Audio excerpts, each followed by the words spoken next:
Hello everyone. In the lecture today, we'll continue the introduction about this analysis of the stress and strain under the flexible pavement.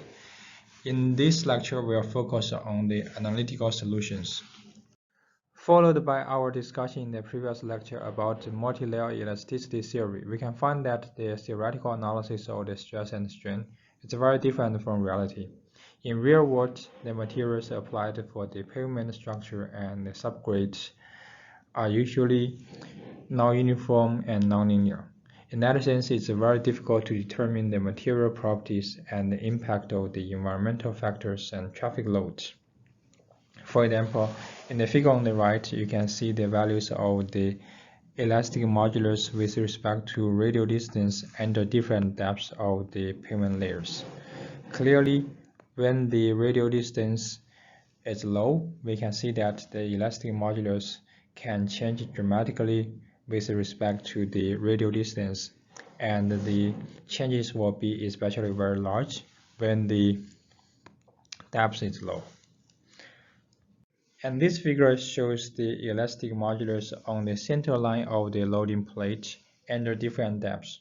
Clearly you can see that the elastic modulus is not constant with respect to the depth. And this one will actually increase the difficulty for us to analyze the stress and strain. As the nonlinear modulus elasticity, it's very difficult for the analysis of the stress and strain. We will start with some simplified approaches to get the approximate evaluation. At first, we will introduce the analysis of the stresses in homogeneous grounds, such as the unpaved roads. Well, we assume that the vehicles are driving directly on the subgrades.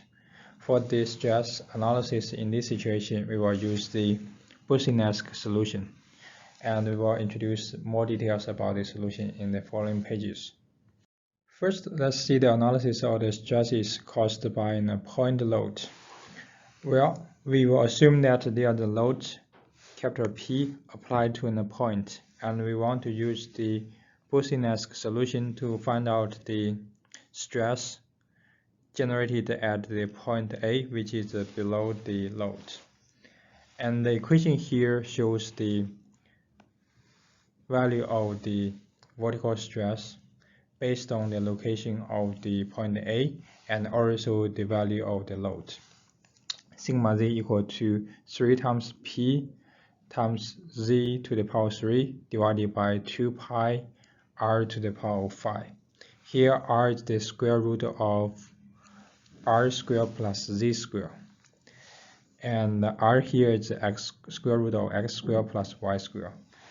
We know that in this equation x, y, and z are the coordinates of the point A by assuming that the point of the load as the origin 0, 0, 0.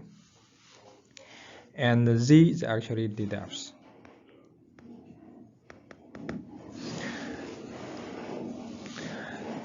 With this equation, we are able to find out the value of the vertical stress caused by the load P to the point A. And this one is only applied to the homogeneous grounds. And the common homogeneous grounds would be the unpaved roads or very thick asphalt concrete pavement. If the pressure is applied to a circular area with a radius of r0, then the vertical stress under the center line of the circular area with the depth of z could be estimated by the equation here.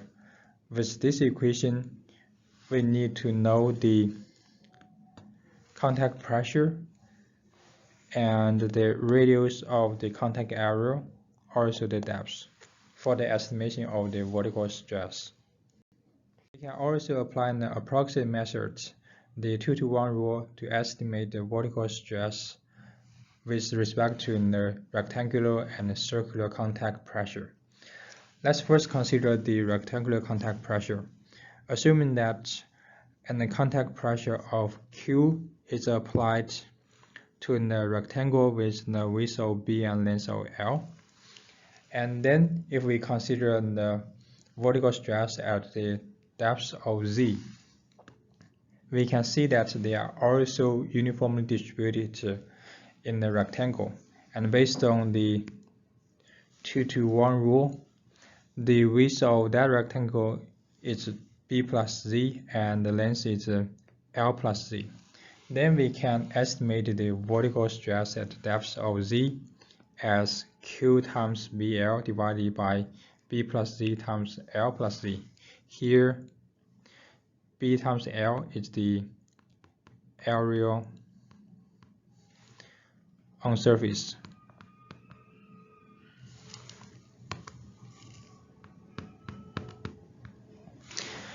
And b plus z times l plus z is the area at the depth of z. With that, we can find out the vertical stress at the depth of z. Similarly, we can estimate the value of the vertical stress under the circular contact pressure, assuming that the contact pressure is Q and the radius of the contact area is A, with the consideration about the depth of Z. The vertical stress can be estimated as Q times A squared divided by A plus Z over 2 squared. Here, for the area on the top, that will be pi A squared. And based on the 2-to-1 rule, the radius at the bottom is A plus Z over 2. In that sense, the areas at the bottom is pi times A plus Z over 2 squared. And then we can actually apply the areas on the top and bottom for this equation, which will give you the finalized equation as QA squared divided by A plus Z over 2 squared. In addition to the approximation solution, we can also apply the chart below for the estimation of the vertical stress with respect to the uniformly distributed circular loading on homogeneous soil. We have already showed this chart in the previous lecture, where we can find out the value of the vertical stress with respect to the depth and the distance from the point to the center line. Also, we have several other figures as we showed in the previous lecture to find out the value of sigma r, sigma t, and tau rz. The Boussinesq solution also provides a formula for the estimation of the vertical deflection on the center line under the circular flexible loaded area. The figure on the right shows the load and the deflection under the center line. The radius of the contact area is A and the pressure applied to the contact area is Q. Then the vertical deflection at the depth of Z is shown in the formula here. In this formula, E is the elastic modulus. Mu is the Poisson's ratio.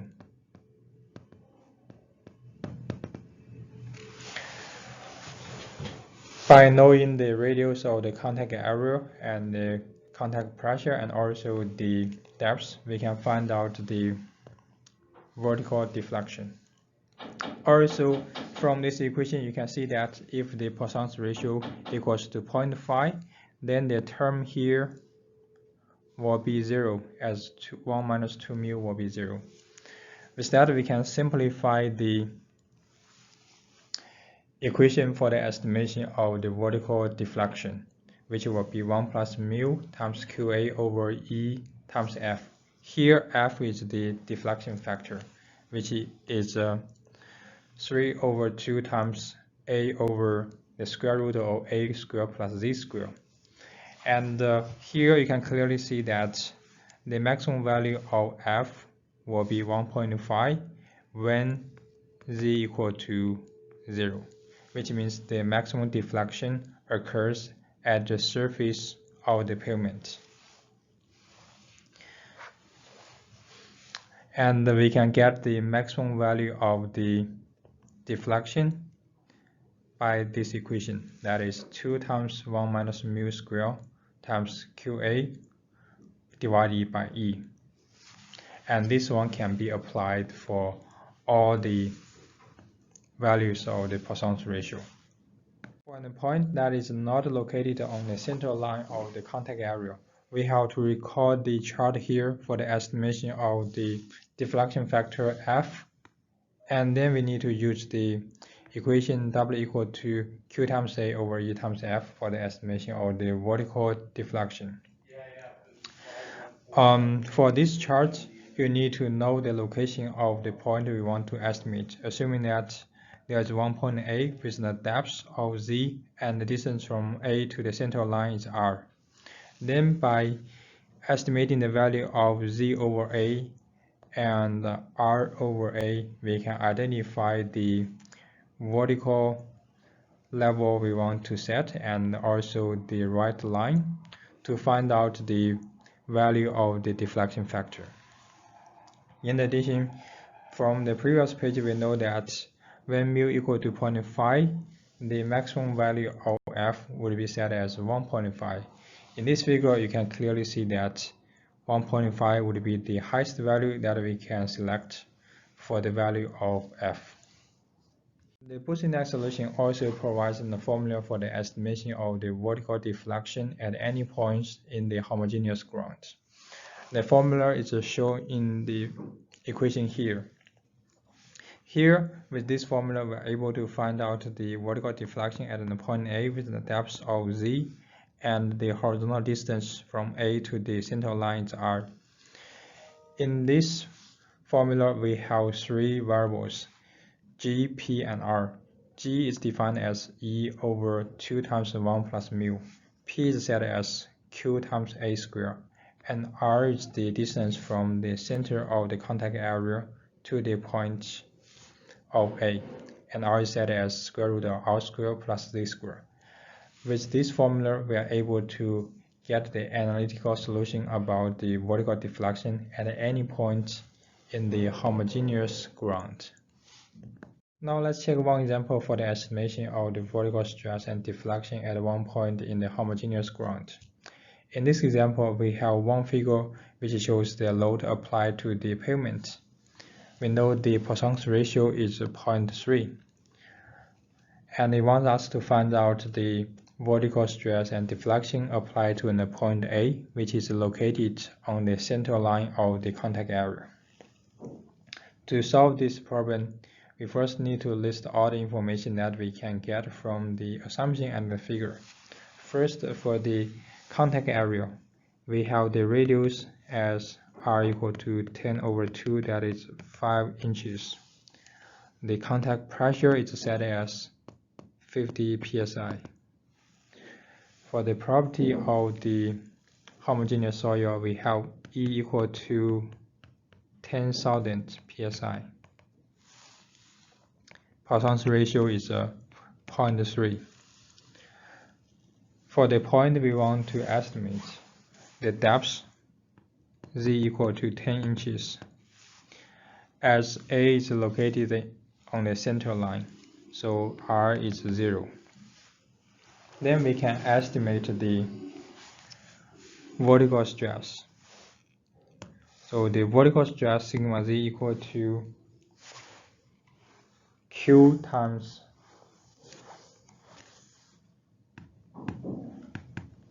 one minus 1 over 1 plus A over Z square to the power of 3 over 2.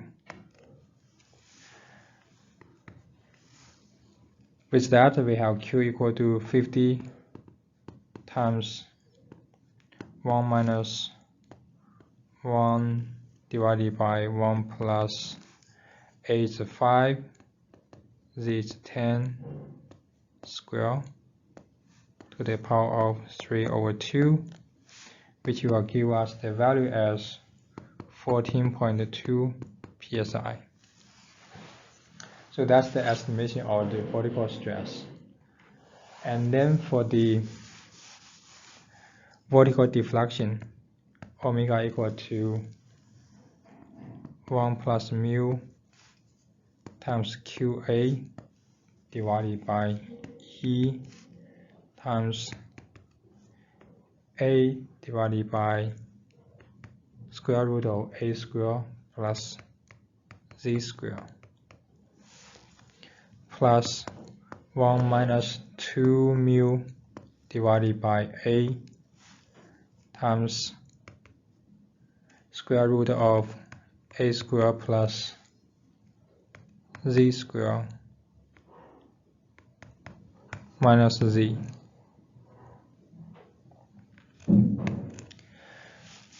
By applying the values we find from the assumption, we can get the vertical deflection as 0.0176 inches. The analysis of the stress and strain in the rigid plate is different from the one in the flexible plate. In flexible plate, we assume that the contact pressure is uniformly distributed on the contact area, while for the rigid plate, the distribution is not uniform. Instead, it will be identified by the equation here, where QR equal to QA divided by 2 times square root of A square minus R square. Here, 2A is the width of the contact area, and R is the location we want to identify for the contact pressure. Also, in this equation, little q is the average contact pressure, which is P over A. Here, P is the load applied to the rigid plate, and A is the contact area.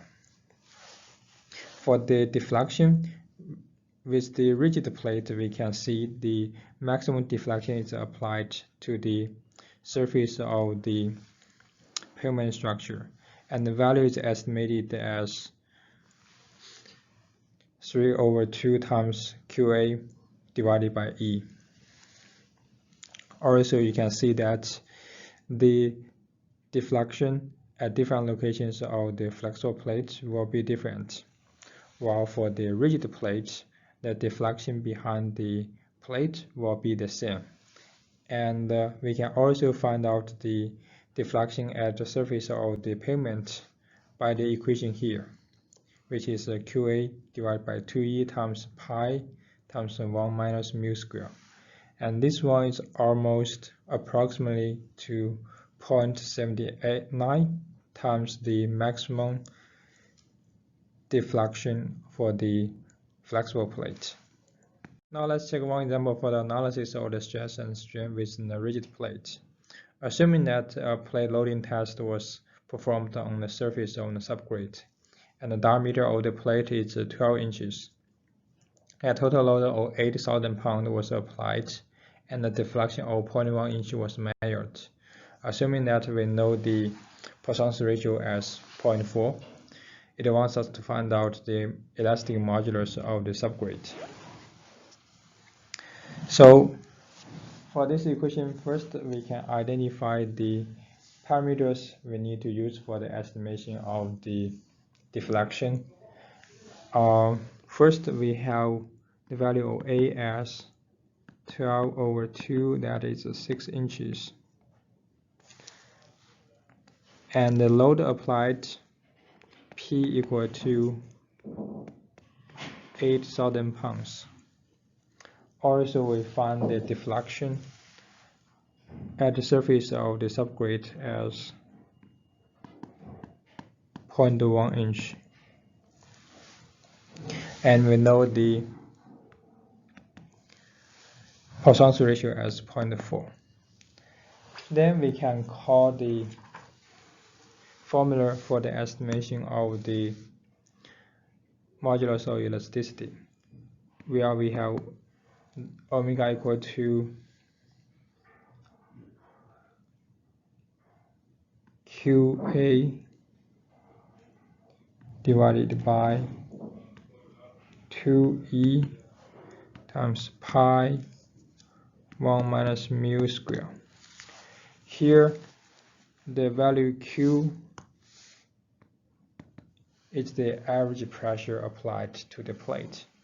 That is P over A. In this sense, P is a thousand, and A is the area of the plate. That is pi times 6 square, which I give you the value as 70.74 psi. Then we can use the equation to find out the value of E, which will be E equal to QA times pi 1 minus mu square divided by 2 omega. That is 70.74 times 6 times pi times 1 minus 0.4 square divided by 2 times 0.1. And this will give us the value about capital E as 5600 psi. The analysis in the previous pages focused on a single layer with homogeneous soils. However, in reality, most of the pavement contains multiple soils. In that sense, we need to introduce a multi-layer theory for the analysis of the stress and strain. Here we will start with a simple case, a two-layered system, which is a Burmester theory. In this theory, we assume that the pavement structure is considered as one layer. In addition, there will be another layer at the bottom as the subgrade. Both layers are homogeneous, isotropic, and linearly elastic. For the bottom layer, which is the subgrade layer, it's semi-infinite, so we know the surface of the subgrade layer, but we don't know any bottom for that layer. Also, there isn't any other loadings except the circular loadings from the surface of the pavement. Finally, we assume that there are full contact and bonding between the layers. Actually, the Burmester theory is one special case of the multilayer elasticity theory. The Burmester theory assumes that the vertical stress on the central line of the contact area is a function of three variables. The first one is related to depth, which is Z over A. And the second one is the ratio of the elastic modulus between the two layers. And the third one is related to the thickness of the pavement.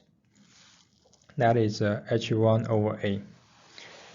The figure here shows the relationship between the depth of the point we want to analyze and the vertical stress for one special case, when the value of H1 is the same to the radius of the contact area, and the Poisson's ratio is 0.5. In this figure, each line represents the result from one ratio of the elastic modulus.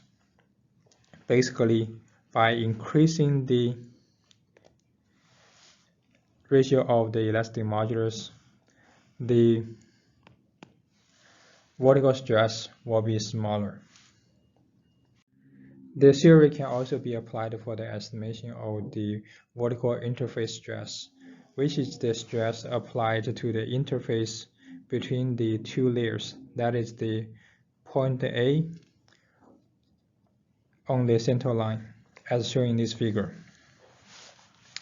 And the figure on the right shows the result for the scenario with the Poisson's ratio of 0.5. In this figure, it shows the relationship between the vertical interface stress with respect to the thickness of the pavement layer. The horizontal axis is A over H1, and the vertical axis is sigma c over q. Here sigma c is the vertical interface stress. Basically, you can see that with a higher value of the thickness of the pavement structure, which means smaller value of A over H1, the value of sigma c will be smaller. In addition, by increasing the value of the modulus ratio, the value of the vertical interface stress will also be smaller.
With the Burmester theory, we can also estimate the vertical surface deflection for a two-layer system, which would be the deflection applied at the center point of the contact area.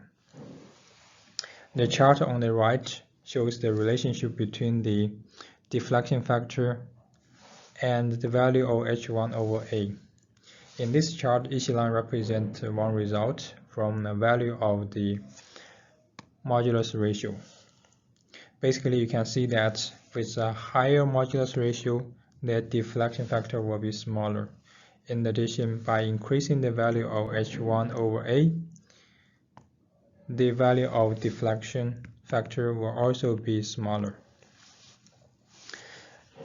With this figure, by searching the value of the deflection factor, we can then estimate the vertical surface deflection by this equation. Also, you should remember that this chart is only applied for the flexible plate. If we are considering a case with a rigid plate, then the vertical surface deflection will be estimated as 0.79 times the deflection of the flexible plate. That is 1.18 times QA divided by E2 times F2. In this example, we will show how to analyze the vertical surface deflection from a two-layer system. Assuming that a total load of 20,000 pounds was applied on the surface on a two-layer system through a rigid plate, and the diameter is 12 inches. The layer 1 has a thickness of 8 inches and the layer 2 has an elastic modulus of 6400 psi. Both layers are incompressible with a Poisson's ratio of 0.5 if the deflection of the plate is 0.1 what's the elastic modulus of layer 1. To solve this example, we first need to list all the parameters. We have the load P equal to 20,000. The diameter of the rigid plate is 12 inches, which will give us the radius as 6 inches. And the thickness of the layer 1, H1 equal to 8. And we also know the elastic modulus of layer 2 as 6400. For both layers, we have μ1 equal to μ2 as 0.5. Then we can find out the value of H1 over A as 8 over 6, that is 1.33. Also, we can identify the contact pressure Q equal to P divided by A. P is 20,000 and A is pi times A squared, which will give you the contact pressure as 176.8 psi.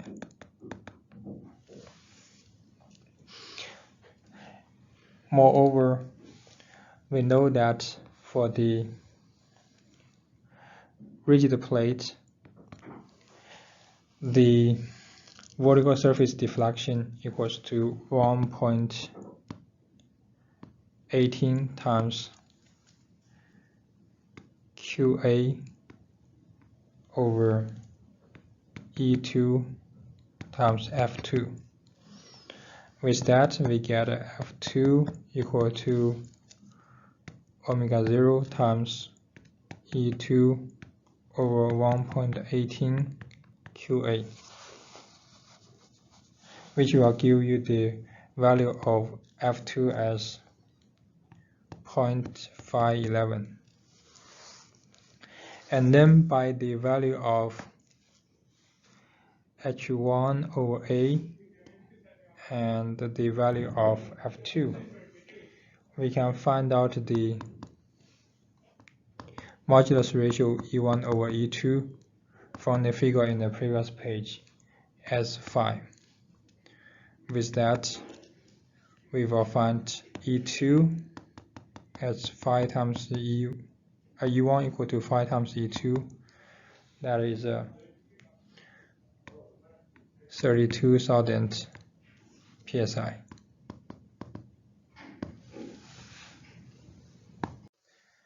In the pavement design, the maximum tensile strength applied at the bottom of the pavement structure is also one important criterion. The maximum tensile strength is estimated at point A, which is on the center line of the contact area, and is also located at the interface of the two layers. The Burmester theory also provides an equation for us to estimate the maximum tensile strength, which is defined as Q over E1 times Fe. Here Fe is the strength factor, and the value of Fe can be found in the chart here. In this chart, you need to find out the value of H1 over A and the modulus ratio by using the two lines from the H1 over A and E1 over E2, and we are able to find out the strength factor as their intersection. And then we can find out the maximum tensile applied at the bottom of the first layer. In this example, I will show you how to estimate the maximum tensile strength. Assume that we will consider the full depth as for the pavement with a thickness of 8 inches and a single wheel load of 9,000 pounds is applied. The contact pressure is 67.7 psi. The elastic modulus of the asphalt layer is 150,000 psi, and that of the subgrade is 15,000 psi. We want to find out the maximum tensile strength in the asphalt layer. First, we have to list all the parameters in this example. We have the value of the elastic modulus as E1 equal to 150,000, E2 equal to 15,000. Also, we know the thickness of the asphalt layer as 8 inches. The load is 9,000 pounds, and the contact pressure is 67.7 psi. First of all, we can find out the modulus ratio, E1 over E2 as 150,000 over 15,000, that is 10. We also need to find out the value of H1 over A. However, we know the value of H1, but we don't know the value of A. For the calculation of A, we can go to the definition of the contact pressure. That is Q equal to P over A, which is P over pi A squared. With that, we can get A equal to square root of P over pi times Q. With the value of P equal to 9,000, Q equal to 67.7, we can find out the value of A as 6.5 inches. Then we can find out the value of H1 over A as 1.23. Now with the value of E1 over E2 and H1 over A, we can identify two lines in the chart on the right. For E1 over E2, we will choose a line with the value of 10. So that is a line here. And for H1 over A equal to 1.23, we have to take a line here. And then the intersection is the one for us to identify the strength factor. With that, we find the value around 0.72. So we have Fe equal to 0.72. Then the maximum tensile strength is estimated as Q over E1 times Fe, which will give you the value as 3.25 times 10 to the power of -4. Now we can summarize the Boussinesq solution and the Burmester theory that we introduced in this lecture. The Boussinesq solution is applied for one layer system and is one of the approximation for the analysis of the stress and strain. And This solution assumes that the stress in the subgrid are independent of the material properties. For the Burmester theory, it's actually applied for two-layer system and also it's one of the approximation. It assumes that the stress in the subgrid depends on the material properties. However, the results sometimes may not match to the real data very well because the assumptions in the theory are not fully appropriate. In most of the cases, the Burmester theory assumes that the elastic modulus in each layer is constant, while in reality it's not. So that's all about lecture today. Thank you very much for your attention.